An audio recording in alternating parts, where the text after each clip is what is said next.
Hola, ¿le gustaría conocer cuáles son las actividades que debe realizar un corredor de propiedades profesional, autónomo e independiente? Acompáñenme. Las principales actividades que debe realizar un corredor de propiedades profesional, autónomo e independiente.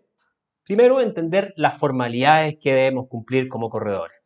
Entender de que el corretaje de propiedades actualmente en Chile, año 2021, ya comenzando el año 2022, es aún una actividad desregulada, ya que sí contó con una legislación en su momento en los años 80, con un registro, y que hoy actualmente carece de regulación. No existe un registro unificado de corredores de propiedades a través de una entidad pública instaurada por ley. Lo que existe sí es un proyecto de ley que busca en el Congreso instaurar un nuevo registro de corredores de propiedades y está en una instancia de proyecto avanzando en el Congreso.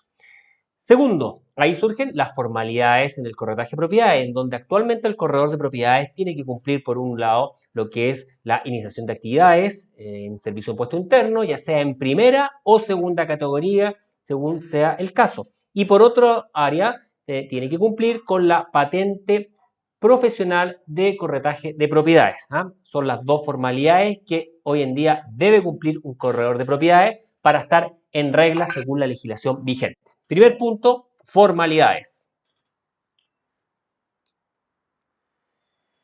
Segundo punto, manejar los documentos operativos. Entender de que existen una serie de documentos, tanto en la compraventa, en el arriendo o en la administración, que son los servicios de corretaje que podemos ver ahí en el punto 3, y que cada uno de ellos contiene documentos con los cuales nos vamos a ir relacionando durante las distintas etapas de avance del negocio. Ahí surgen documentos que debemos conocer y manejar muy bien, como son las órdenes de venta, las órdenes de arriendo, los contratos de administración, las órdenes de visita, las instrucciones notariales, promesas de compra-venta, cierres de negocio, ofertas de compra, compra-venta, instrucciones en compra-venta, etc. Hay una serie de documentos que por supuesto debemos manejar, conocer, y sería el segundo punto dentro de del capital de conocimiento que debe manejar un corredor de propiedades profesional. Documentos operativos.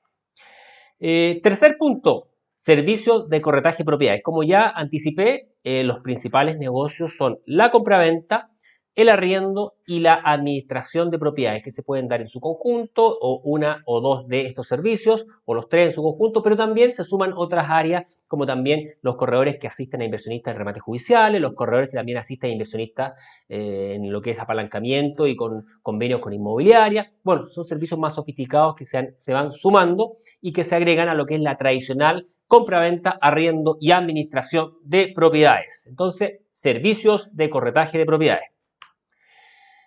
Cuarto punto, entender que existe en cada propiedad que se gestiona como corredor de propiedades un estatus legal.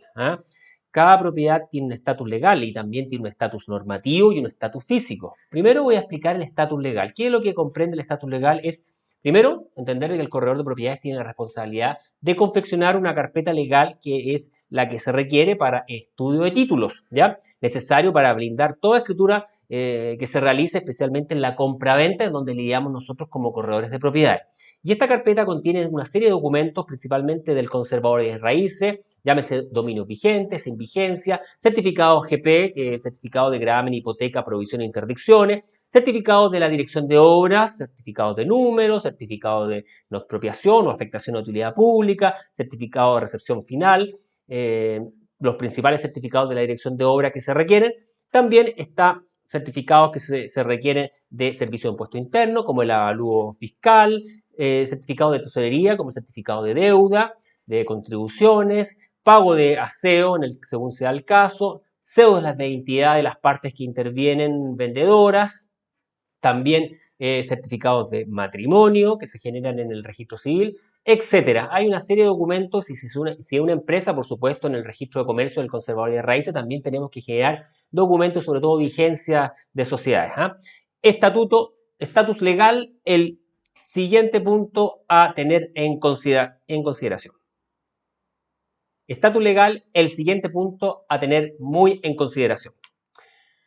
Siguiente punto, estatus normativo y físico. Si nosotros vamos a lidiar con propiedades, estas propiedades tenemos que entender que está dentro de un estatus normativo. ¿Qué significa esto? Existen los instrumentos de planificación territorial instaurados por la Ley General de Urbanismo y Construcción, en donde habla de los instrumentos de planificación territorial. ¿Y esto qué significa?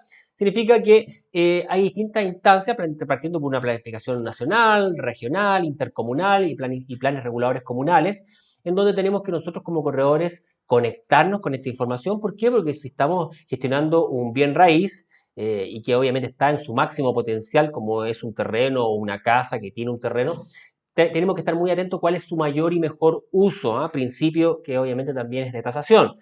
Y este mayor y mejor uso lo vemos en los certificados de informes previos, que es también llamado CIP, que es en el fondo un documento que entrega el director de obra respectivo de la dirección de obra donde se encuentra la propiedad de la comuna respectiva, en donde obviamente es información extraída del plan regulador de acuerdo al sector específico donde se encuentra la propiedad. Y aquí vamos a encontrarnos con una serie de conceptos. Importante aquí entender de que existen conceptos como coeficiente de constructibilidad, distanciamiento, rasante, uso de suelo, superficie, subdivisión, predial, etcétera. Acá hay una gran cantidad de información normativa que como corredores debemos manejar y está ahí dentro del punto que menciono, estatus normativo y además estatus físico, entender que una propiedad también tiene sus ciertas características, su cierta distribución, cierta cantidad de baños, dormitorios, las condiciones de la cocina, su equipamiento exterior, equipamiento interno, si es un condominio, y todo esto, por supuesto, conforma lo que es el estatus físico. La materialidad y la antigüedad también son temas clave, metros cuadrados terreno, metros cuadrados construidos, en caso de que es una propiedad con terreno, si es un departamento, metros cuadrados útiles, metros cuadrados totales, son conceptos que debemos manejar muy bien. Y esto es lo que corresponde a estatus normativo y físico. Estamos revisando el capital de conocimiento que debe manejar un corredor de propiedades profesional, autónomo e independiente que va por el 100% de sus comisiones, porque genera su propia corredora de propiedades.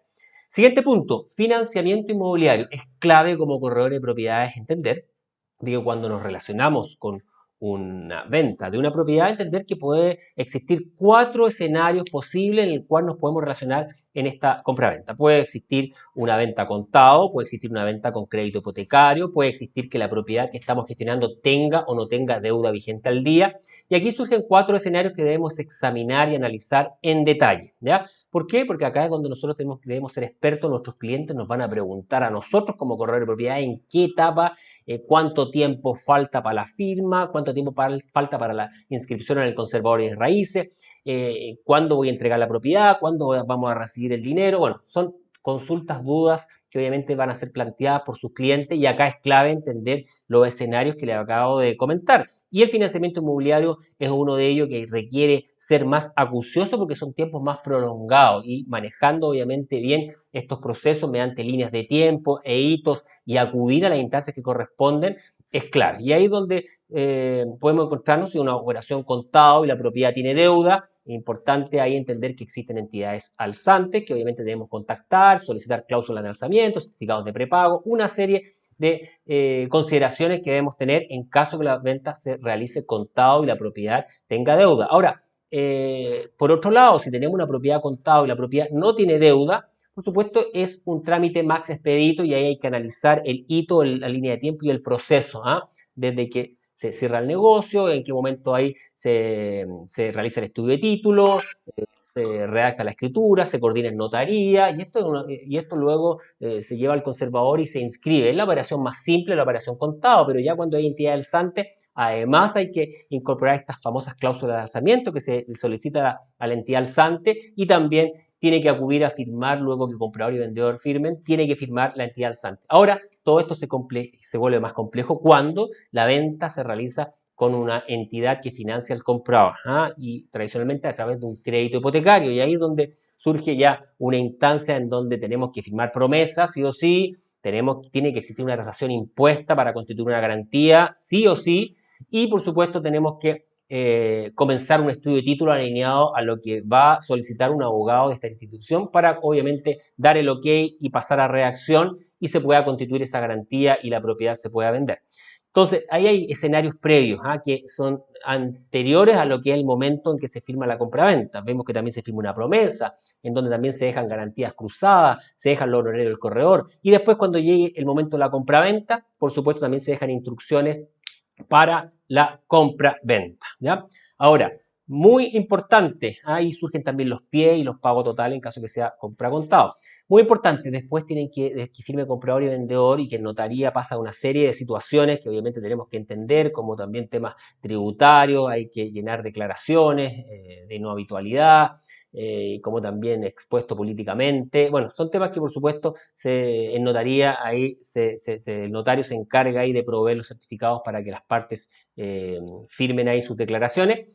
Entender que después esa matriz de escritura que llega como una minuta a notaría, una vez firmada por comprador y vendedor para transformarse en una escritura pública, viene después firmas de las entidades tanto que financian en este caso y si por supuesto la propiedad además de financiarse con crédito hipotecario se vende con una deuda vigente al día, por supuesto que ahí también surge la necesidad de que venga a firmar esta escritura pública notaría una entidad alzante, el banco que obviamente va a recibir el prepago. Bueno, luego esto se ingresa, luego de firmar a todas las partes, firma el notario, queda en condiciones de que se realice el proceso de cierre de copia y obviamente se entrega una copia autorizada para que sea inscrita en el conservador de bienes raíces, actividad que por supuesto cuando es con bancos se coordina con empresas externas que trabajan para los bancos y cuando es contado, por supuesto, ahí se coordina entre abogado que realizó la operación, corredor de propiedades o parte compradora directamente. Bueno, ahí tenemos los 4 escenarios que les acabo de resumir muy simplificadamente y financiamiento inmobiliario es el tema que debemos ahí tener muy presente.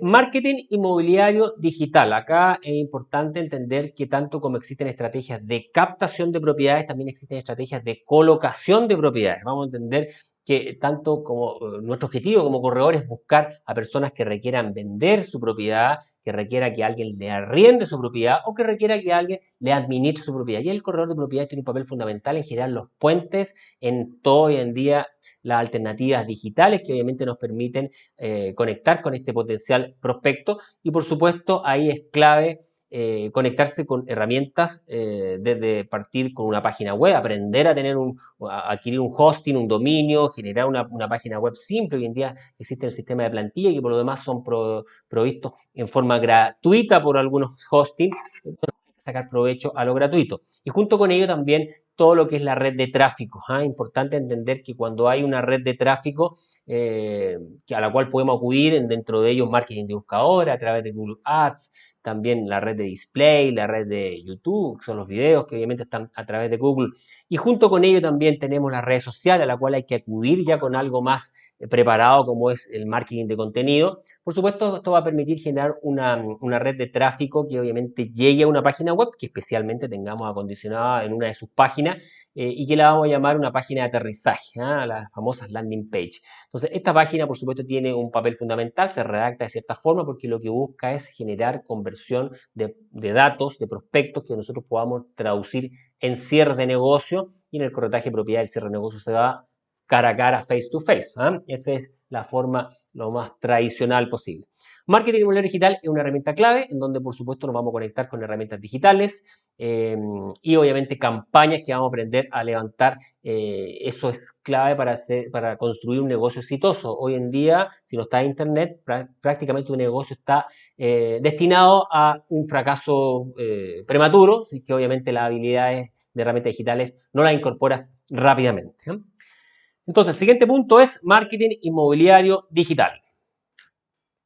Siguiente punto, marco legal. Muy importante, marco legal. ¿Por qué? Porque acá en este área de conocimiento nos vamos a conectar con lo que se llama el ecosistema legal. ¿Qué significa? Entender de que para tener una comunicación fluida, un negocio fluido, necesitamos tener una contraparte que debería ser un abogado con el cual vamos a interactuar, un abogado llámese de un banco, llámese de una parte compradora o nuestro propio abogado que nos asesora en forma directa para poder tener un lenguaje en común, generar puentes, y el marco legal, por supuesto, es necesario. Entender de que existe una constitución política, una ley general de urbanismo y construcción, una ley de arriendo, ley de copropiedad, código civil, código de procedimiento civil, leyes que, por supuesto, son contingentes a lo que es el mundo inmobiliario y, por supuesto, es clave revisar. Y junto con ello también entender que dentro de este contexto es importante también entender situaciones con las cuales nos vamos a encontrar más relacionados directamente a los negocios, como por ejemplo, qué es lo que es el artículo 150, patrimonio reservado a la mujer casada que trabaja, qué es lo que es bien familiar, qué significa las posiciones efectivas tanto testadas como intestadas, cuál es el procedimiento para realizarlo, cuál es la autorización, qué significa autorización de enajenar, qué es lo que son las interdicciones, temas que por supuesto tenemos que resolver dentro del contexto de lo que se llama el marco legal, ¿ya? Entonces, siguiente punto que forma parte del capital de conocimiento de un corredor de propiedades profesional es el marco legal. Y bueno, las entidades operativas es clave manejarse y entender cómo relacionarse con estas entidades, llámese conservador, llámese archivo judicial, llámese notaría, llámese direcciones de obra, tesorería, servicio de impuesto interno, registro civil, tribunales civiles, tribunales de la familia en algunos casos. Bueno, es clave entender este ecosistema operativo, entender sus sistemas de registro. Por ejemplo, el conservador de raíz entender que tienen distintos tipos de registros, no solo propiedades, también registro de agua, registro de minas, registro de comercio, registro de gravámenes, de hipotecas, de provisiones, de interdicciones.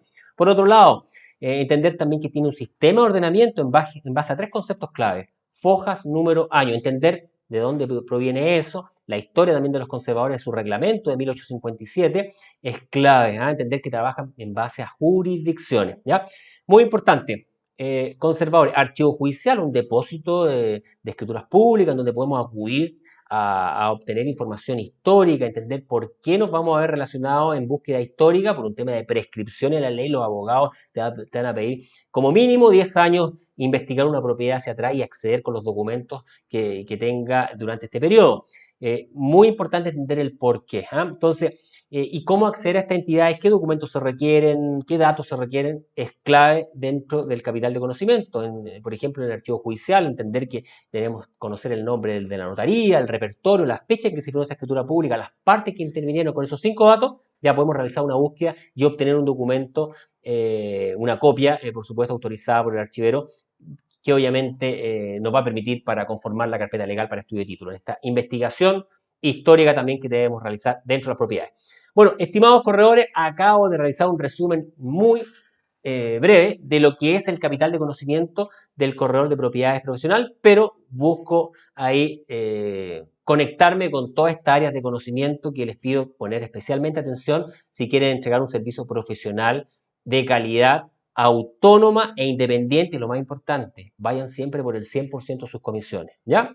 Un abrazo, se cuidan y nos vemos en un próximo video. Si les gustó este video, denle ahí con manito arriba y suscríbanse, por supuesto, a la Academia de Negocios Inmobiliarios, donde estamos compartiendo información de la red de corredores de propiedades, a la cual yo, Félix San Martín, dirijo, y junto con ello también la red de corredores, junto con la Academia de Negocios Inmobiliarios. Ahí les puedo contar en detalle cómo estamos operando en lo que es un centro de negocios, cómo estamos operando con corredores desde Arica hasta Punta Arenas. Así que la invitación acá a que accedan al link si desean más información. Que tengan un excelente día.